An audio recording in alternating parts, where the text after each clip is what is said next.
Muito boa noite, bem-vindos ao debate das presidenciais na TVI. Hoje, frente a frente, Marcelo Rebelo de Sousa, que se recandidata para um segundo mandato, e João Ferreira, o candidato apoiado pelo PCP. Boa noite aos dois, sejam bem-vindos. O sorteio ditou que a primeira pergunta será feita a João Ferreira. Nestes debates na TVI cabe aos próprios candidatos colocarem o último assunto em cima da mesa e essa pergunta final será assim feita em último lugar por Marcelo Rebelo de Sousa, a quem cabe fechar depois o debate. Deixem-me, antes de mais, lembrar-vos que, sendo este um debate entre dois candidatos, ele deve ser vivo, com intervenções e interrupções até, sempre que acharem que isso se justifica, mas deve ser também um debate pautado pelo máximo de respeito, o máximo de civilidade e, claro, o máximo de clarividência. Vamos começar, meus senhores, boa noite, bem-vindos mais uma vez. João Ferreira, e vamos começar por aquilo que pode ser o futuro desta legislatura ainda que está em vigor. O senhor diz recear que Marcelo Rebelo de Sousa, se vencer, use o seu poder para reabilitar a direita. No fundo, devolver o poder à direita no governo. Com que base diz isso? Exatamente. Boa noite, antes de mais. Boa noite. Repare, o exercício das funções de Presidente da República pressupõe uma ponderação política e ideológica do exercício dos poderes do Presidente. Não é neutro, esse exercício não é neutro. E Marcelo Rebelo de Sousa demonstrou por diversas vezes ao longo deste mandato essa não neutralidade no exercício de poderes. Em conflitos que percorrem a sociedade portuguesa, diversos, no mundo laboral, no mundo económico. A Constituição, que ela própria detecta esses conflitos e aponta um caminho a seguir, ela também não é neutra, aponta normalmente o caminho da parte mais fraca. Por exemplo, na relação laboral há uma parte fraca e outra forte. A Constituição toma a parte da parte fraca. No mundo económico, de alguma forma acontece o mesmo, entre o pequeno empresário, o pequeno e médio empresário, o grande empresário, o grupo económico, deve haver uma intervenção que deve ser favorável, neste caso, ao micro, pequeno e médio empresário. Ora, isso, no exercício dos poderes de Presidente da República por parte de Marcelo Rebelo de Sousa, na minha opinião, não aconteceu. Ou seja, em momento-chave, em que era importante dar um sinal de valorização do trabalho e dos trabalhadores, com o que isso comporta de elemento de justiça social para aquelas pessoas, para todos aqueles que vivem do seu trabalho, mas como elemento também de dinamização da própria atividade económica, isso é especialmente importante no momento como aquele em que estamos, isso não aconteceu, esse sinal. Quando importava dar um sinal em defesa dos micro, pequenos e médios empresários, esse sinal não houve. Houve um sinal para as empresas, sobretudo para as grandes empresas, até ao setor financeiro, como sabemos, não aconteceu esse sinal. Ora, este exercício mostrou não ser neutro e nisso convergiu, e era aqui que eu queria bater, para ir à sua pergunta, nisso convergiu com aquilo que foram as posições ao longo do tempo dos partidos mais à direita. Sabemos, normalmente, a história diz-nos isso, que os segundos mandatos tendem a ter características diversas dos primeiros. Tendo presente a experiência deste primeiro, tendo presente até este desejo, esta aspiração de ter uma votação muito expressiva, eu creio que é legítimo que nos interroguemos sobre o que fará Marcelo Rebelo de Sousa com esta votação expressiva e mantendo um exercício dos poderes do Presidente onde transparece naturalmente esta dimensão política e ideológica. Caso vença Marcelo Rebelo de Sousa, podemos esperar um Presidente muito diferente daquele que tivemos no primeiro mandato. Primeiro, deixe-me cumprimentá-lo e cumprimentar na sua pessoa a TVI, que aqui nos acolhe no único debate que tenho aqui na TVI. Depois cumprimentar o Sr. Deputado, sublinhando o papel que tem tido como deputado na Europa e como autarca em Lisboa. Terceira nota prévia que nos une, penso, evocar Carlos do Carmo, que foi hoje a enterrar, e que é a explicação do luto nacional, do Dia do Luto Nacional, que todo o país sente profundamente. Respondendo à sua primeira pergunta, colocada ao Sr. Deputado, o passado mostra. Eu fui um fator de estabilidade, a legislatura começou em 2015, terminou em 2019. As minhas intervenções foram estabilizadoras, evitando crises, superando crises, contribuindo para evitar crises.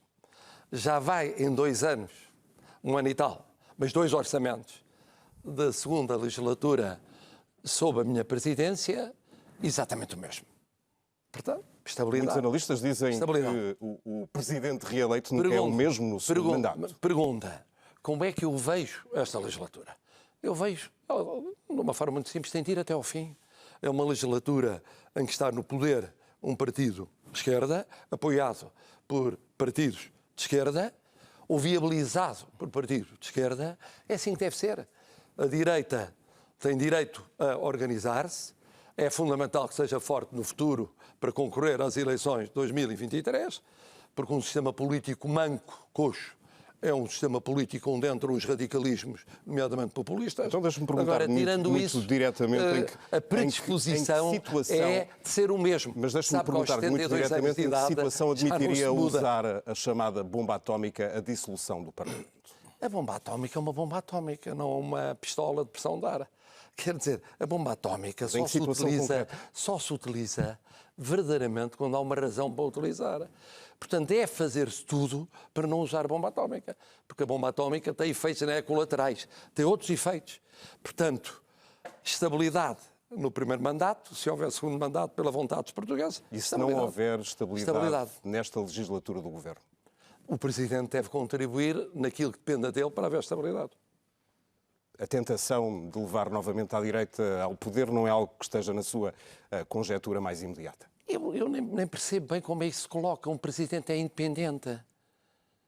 Eu sinto-me independente, sou naturalmente independente. Se houver uma dificuldade, por exemplo, da esquerda continuar a convergir no Parlamento. Esta casa conhece a minha independência porque a exercitei durante 10 anos, 11 anos aqui, contra A, contra B, contra C, contra D, como Presidente da República por maioria de razão.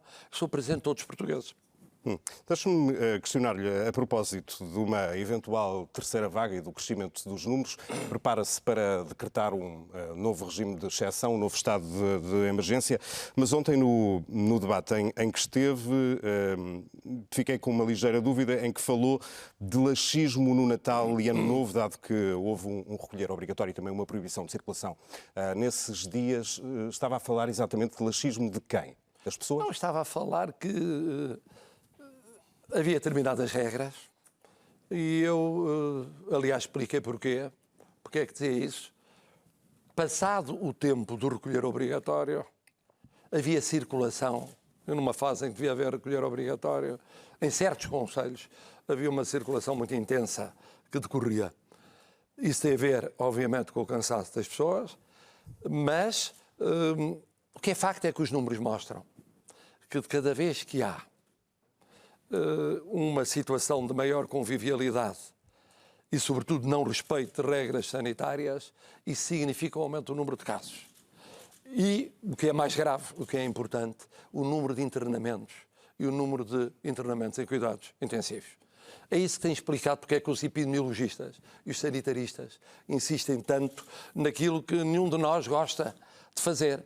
Ninguém gosta de decretar o estado de emergência por decretar o estado de emergência. Já lhe irei perguntar, portanto, o que é que nos pode esperar no próximo estado de emergência. Mas, João Ferreira, o que é que faria exatamente se fosse Presidente da República perante o número crescente de casos? Decretaria novamente um estado de emergência? Deixe-me fazer um reparo telegráfico ainda a respeito da questão anterior, porque falou-se aqui na independência no exercício dos poderes presidenciais. Eu disse que o Presidente não é neutro no exercício desses poderes. Marcelo Rebelo de Sousa, quando recebeu, por exemplo, um diploma para promulgar que previa a desregulação dos horários de trabalho através dos bancos de horas, ou quando previa o alargamento do período experimental dos jovens à procura do primeiro emprego, permitindo que eles fiquem numa posição mais frágil durante mais tempo, podendo ser despedidos sem qualquer compensação, exerceu os seus poderes, entendeu promulgar essas propostas, podia ter pedido a fiscalização pelo Tribunal Constitucional, optou por não o fazer, ou seja, manifestou através desta opção uma não neutralidade, uma opção política, ideológica, que não foi de favorecimento daqueles que vivem do seu trabalho. Fechado esse tempo nos ajudar, se tivermos tempo, ainda iremos a essa questão das leis laborais. Eu acho que nós não podemos, em nenhum momento, menosprezar a gravidade desta pandemia. Nós temos uma situação durante este ano, de claro excesso de mortalidade face a anos anteriores. Há uma parte importante desse excesso de mortalidade, cerca de metade, que é explicado pela Covid-19. Há outra metade de excesso de mortalidade que é explicado por perturbações na vida social que estão associadas à Covid-19 e que prejudicam, por exemplo, a assistência médica. Isto coloca-nos perante a necessidade de adotar medidas de emergência. Nem todas foram adotadas ainda. Eu creio que isto é o mais importante. Nós precisamos de medidas de emergência no plano do reforço do Serviço Nacional de Saúde. Este orçamento, fruto da intervenção que muito valorizo do PCP, então, o que é que levou mais longe essa resposta no reforço que está em vigor? Dos meios, do pessoal, das infraestruturas afetas ao Serviço Nacional de Saúde. É necessário mais do que isso. É necessário também criar condições na vida económica e social, que não pode parar, para que ela continue defendendo a saúde das pessoas. Adequadas proteções nos locais de trabalho, adequadas proteções em equipamentos públicos como os lares, adequadas proteções nos serviços públicos, nos transportes públicos.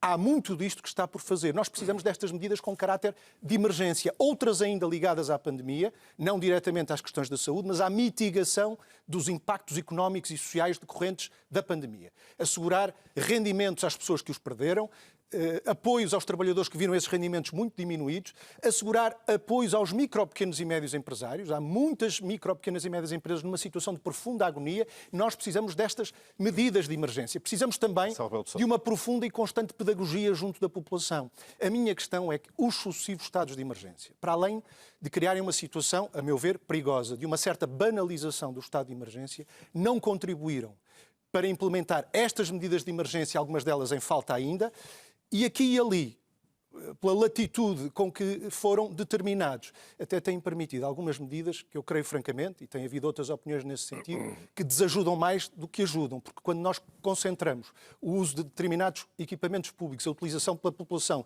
de determinados equipamentos públicos apenas em algumas horas do dia, estamos a contribuir não para um distanciamento físico maior, mas para a concentração num período de tempo menor e, consequentemente, para um menor distanciamento físico. E, portanto, eu creio que não só não ajudaram, como aqui e ali tiveram aspectos perversos, desde logo este da banalização de um estado de emergência, que, de acordo com o espírito da Constituição, não pode nem deve ser banalizado. Aliás, a Constituição concebe o estado de emergência para, logo possível, se retomar a normalidade constitucional. Ora, nós estamos a arrastar uma situação de anormalidade constitucional que eu penso que não é favorável. Pedir aos candidatos atenção ao tempo e tentativas de resposta um pouco mais céleres, porque o tempo corre e temos meia hora apenas para o debate. Quer fazer... Sim, eu serei muito rápido para não estar a gastar muito tempo. Primeiro ponto, ninguém gosta de decretar o estado de emergência. Ele tem sido decretado numa primeira vez. Aliás, com consenso generalizado dos partidos, o próprio Partido Comunista Português, quando foi decretado primeira vez e renovado primeira vez, viabilizou, absteve-se. E depois teve que ser decretado uma segunda vez, com a segunda vaga. Ninguém queria, mas teve de ser. E vários países têm usado com uma latitude muito maior.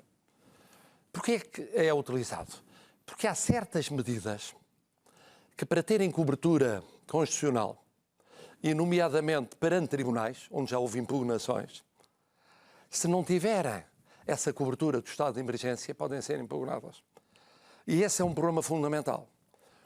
Por outro lado, na aplicação do estado de emergência tem havido medidas que eu penso que importantes, mesmo em matéria de trabalho, concordo que é preciso olhar para essa matéria. O layoff foi um mal necessário para, de alguma maneira, manter emprego. Agora, discute-se a necessidade da sua substituição por forma a garantir a situação dos trabalhadores e o emprego. Os pequenos e médios empresários está visto que precisam, e isso largamente foi permitido pelo Orçamento para 21, de uma ajuda direta do Estado e não apenas de um financiamento bancário e não apenas de moratórias, que, aliás, eu acrescento, as moratórias bancárias, penso que se deveria, porventura, pensar em alongar o período de pagamento, porque o alongar por 6 meses ou 1 ano é curto para muito micro, pequeno e médio empresário. Provavelmente 3, 4 anos, para ter fôlego para poder respirar financeiramente. Portanto, estou de acordo que essas são prioridades em termos económico e social e em termos sanitários. É evidente que tudo o que se puder fazer para garantir o reforço do Serviço Nacional de Saúde e uma resposta rápida na coordenação entre a saúde e a segurança social, nomeadamente nos lares. Temos agora outra vez surtos em lares, fruto do pessoal que no período de Natal esteve com a família, regressou, não pôde ser testado e contaminou. tudo o que puder ser feito deve ser feito nessa aplicação. Deixe-me perguntar-lhe também muito diretamente se antevê que o próximo estado de emergência ou possamos regressar àquilo que tivemos em março com um confinamento geral perante o atual panorama dos números. Não, acho que é uma hipótese afastada. É uma hipótese afastada. Ninguém sabe como será a sessão de epidemiologistas no próximo dia 12. E, portanto, como serão os números, sobretudo de internamentos e cuidados intensivos, que aparecerão ao longo desta semana e no começo da semana que vem, e as medidas a que obrigarão. Eu aqui aproveitava, e penso que devemos estar de acordo, para saudar o pessoal da saúde, que aguentou uma vaga, outra vaga, e provavelmente, uma terceira vaga, com um esforço enorme por cumulativo.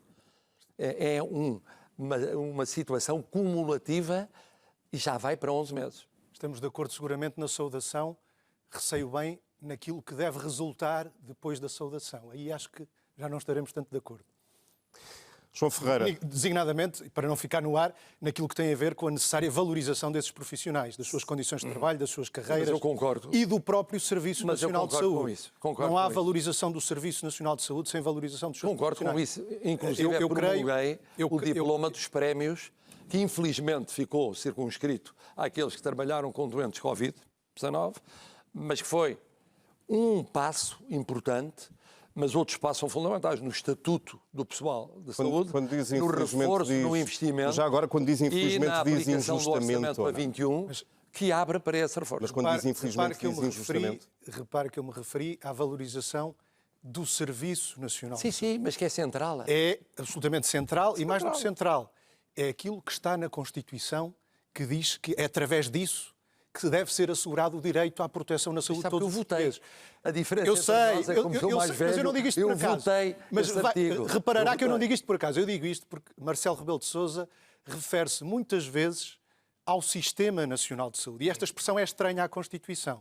É uma visão que eu compreendo, lá está, na tal não neutralidade do exercício dos poderes do Presidente da República, que tende a pôr em pé de igualdade o Serviço Nacional de Saúde e o negócio que alguns grupos económicos fazem nesta área. E eu acho que esta pandemia demonstrou que nós temos de contar, temos de encaminhar os recursos públicos, não para sustentar negócios privados, e eu deixo aqui de lado a questão do setor social porque é diferente, mas não para sustentar grupos económicos que fazem negócio nesta área, e o seu objetivo é naturalmente o lucro. Isso ficou visível quando desertaram do combate à pandemia.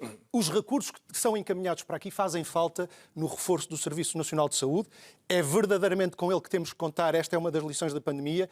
E isto é uma questão que nos afasta muito. Sim, mas não nos termos em que Mas deixa-me entrar aqui noutra questão, que é a crise que já estamos a viver provocada por esta crise. Eu sei, mas deixe-me um instante só fazer uma precisão. Eu promulguei a Lei de Base da Saúde. Com resistências. Votada. Com negociações com o seu partido. Não foram resistências e com negociações com o Bloco de Esquerda. Mas com a declaração que desejava uma maior preponderância do setor privado. E nunca tive dúvidas, porque votei na Constituição, a centralidade do Serviço Nacional de Saúde. Portanto, não são realidades iguais. Uma realidade é uma coluna vertebral, outra coisa são realidades complementares. João Ferreira, deixa-me perguntar-lhe... O PSD depois João Ferreira, votou contra a lei que o instaurou. Vamos ser claros também. Sim, no essencial, há que respeitar a posição de no essencial, que preocupações é que deve ter o Presidente da República na crise que já estamos a viver e que, pelos vistos, irá durar bastante tempo, e agora estou a falar da crise económica. E se acha que Marcelo tem o perfil ideal para levar a cabo aquilo que ele disse que queria fazer, que era enfrentar a pandemia, enfrentar a crise e mudar Portugal para melhor? Eu acho que não.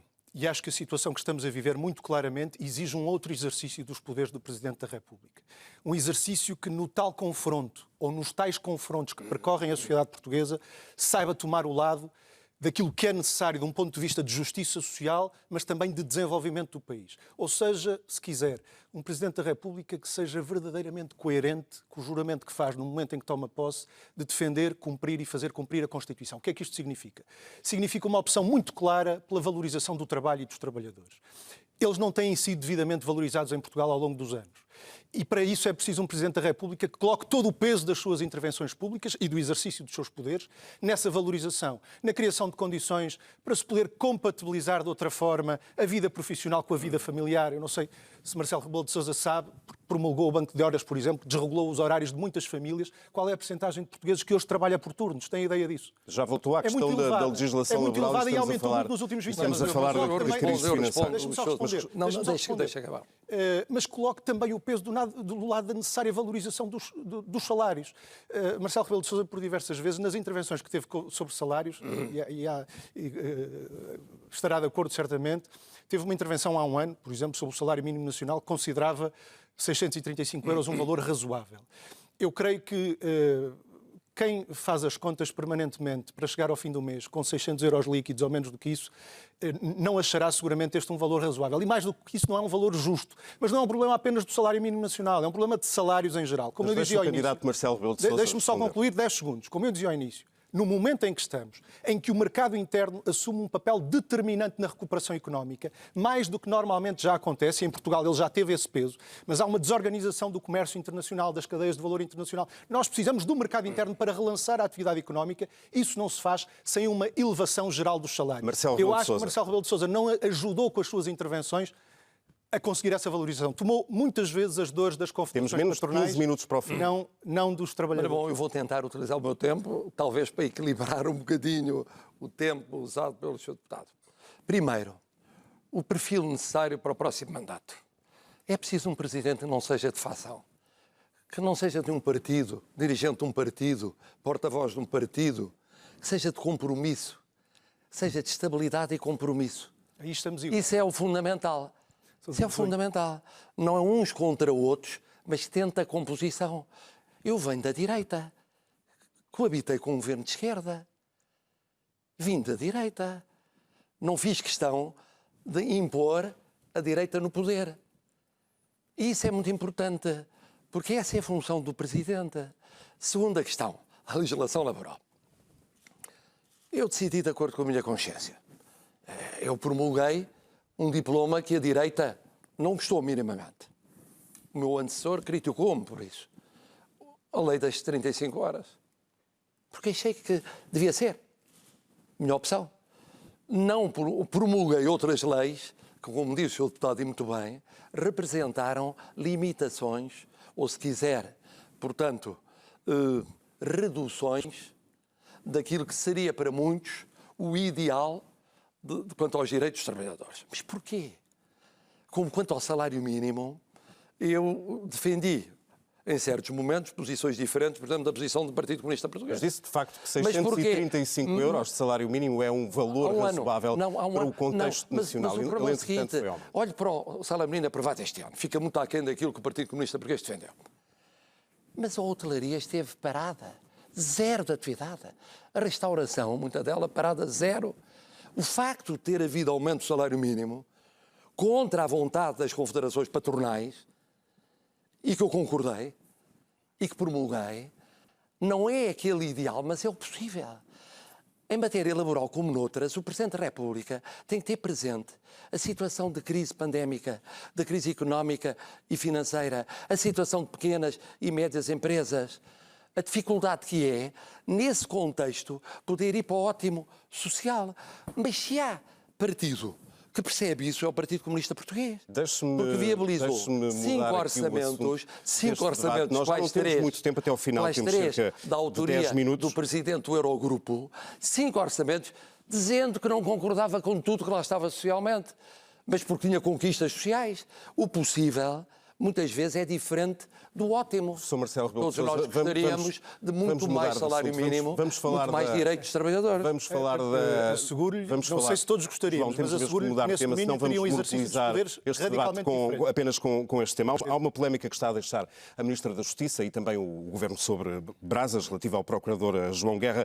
Da última vez que falou ainda não conhecia exatamente aquilo que estava a acontecer, mas já se tinha referido a desleixo. Hoje todos ficámos a saber mais, até através da carta do diretor da Política de Justiça. Pergunto-lhe, sabendo o que sabemos agora, se foi mesmo só desleixo ou se, no seu entender, pode ter sido de facto outra coisa. Bom, entretanto, houve factos novos hoje. Primeiro facto novo, pediu demissão o Sr. Diretor-Geral da Política de Justiça. Mas com uma carta que depois publicou, se tornou pública sobre essa carta demissão, explicando que não se considerava responsável pelo sucedido. Depois... Mas ele disse mais, disse que as informações vinham do gabinete da ministra. Bom, exatamente isso. Depois acontece que a carta foi retirada do sítio do Ministério da Justiça, uma vez que ele já não era diretor-geral quando foi publicada, não é carta, é essa nota. Depois soube-se que a senhora Ministra da Justiça tinha escrito uma carta a corrigir, portanto, para o representante de Portugal junto da União Europeia, a explicar e a corrigir as informações falsas. E pergunto, sabidas essas informações, se para si continua a ser apenas de leis. Vindo eu para cá, soube, pelo seu Primeiro-Ministro que me comunicou, que iria ser divulgada uma nota reafirmando a confiança na senhora Ministra da Justiça. Portanto, o ponto da situação neste momento é este. Depois de tudo isso, o senhor Primeiro-Ministro reafirmou a sua confiança na Ministra da Justiça. E para si a continuidade da Ministra não deve ser posta em causa? O Presidente não pode exonerar ministros sem ser sob proposta do Primeiro-Ministro, antecedido ou não do pedido de demissão do Mas Ministro. perante este episódio, qual é a sua opinião? O Presidente não tem a opinião que não seja respeitar a Constituição sobre isso. João Ferreira, que ilações políticas há a tirar deste caso? A opinião deste candidato é que há aqui uma notória atrapalhada, infeliz, desnecessária. Há aspectos que precisam ainda de ser explicados, do meu ponto de vista. Mas a dúvida que fica para já é se é apenas uma atrapalhada. Há uma escolha feita por um órgão independente, o Conselho Superior do Ministério Público, escolhe uma determinada pessoa, com base num currículo que sabemos agora, pelas últimas informações, que não estava adulterado, mas uma carta feita tomando esse currículo como referência, essa sim continha dados adulterados. É necessário esclarecer porquê, as razões. Eu acho que há aqui, sem prejuízo da ida da senhora Ministra à Assembleia da República que está prevista, acho que o Presidente da República pode e deve ter aqui também um papel na procura deste esclarecimento. Por uma razão, porque, para além de tudo mais, pode estar aqui em causa também, tendo em conta o assunto em questão, a imagem do Estado também. Isto é um assunto com repercussão para lá das fronteiras do nosso país e pode ser a imagem de Portugal que aqui está em causa. Isto justificava um pedido de esclarecimento da parte do Presidente da República ao Governo, pelo menos no esclarecimento de alguns detalhes que, quanto a mim, não estão ainda inteiramente claros, pese embora aquilo que se foi sabendo hoje ao longo do dia. Presidente e candidato Marcelo vai procurar saber mais junto do Governo? Obviamente, já procurei saber. E ficou satisfeito com aquilo que Já foi dito procurei para já saber. pelo Primeiro-Ministro? E a resposta que foi dada pelo seu Primeiro-Ministro é essa: mantém a confiança na senhora Ministra da Justiça. João Ferreira, vamos ao tema eutanásia, porque, enfim, não falta muito para que o diploma siga para Belém. Da última vez que aqui esteve, não se percebeu muito bem se defende ou não um referendo, que até já foi chumbado pelo Parlamento. Afinal, é a favor ou contra um referendo sobre a eutanásia? Eu acho que se percebeu muito bem. Eu não sou a favor da existência de um referendo. Eu, como Presidente da República, respeitaria a vontade do Parlamento. Foi isto que eu disse e acho que fui absolutamente claro. Mesmo contra a vontade do seu partido? E não posso, nesta altura, dizer outra coisa. Mesmo contra a vontade do seu partido? É conhecida aquela que foi a posição do PCP no Parlamento na votação sobre isso, mas, independentemente disso, houve uma decisão do Parlamento. Eu, como Presidente da República, respeitarei essa decisão do Parlamento. Não existe nenhuma dúvida sobre isto. Presidente A Marcelo. minha posição é repetida praticamente debate a debate. Mas este é um diploma que espera recebê-lo ainda este mês. Pois espero. E, eventualmente, antes das vai eleições sentir-se pressionado ou não pelos e prazos? nessa altura, nomeadamente o prazo de envio para o decidirei. Tribunal Constitucional. Nessa altura decidirei. Vai sentir-se pressionado pelos prazos? Porque o Não, prazo não de me envio sinto para o Tribunal pressionado. Eu, Constitucional ao são apenas 8 promulgar, dias. vetar ou pedir fiscalização preventiva, nunca me sinto pressionado. Mesmo que isso decorra em tempo de campanha? Nunca. O que é que a campanha altera? Eu promulguei hoje diplomas, vou promulgar diplomas em plena campanha eleitoral. Estamos a tratar, hoje recebi os partidos todos, por causa da declaração de estado de emergência. A função de Presidente não se suspende em período pré-eleitoral ou eleitoral.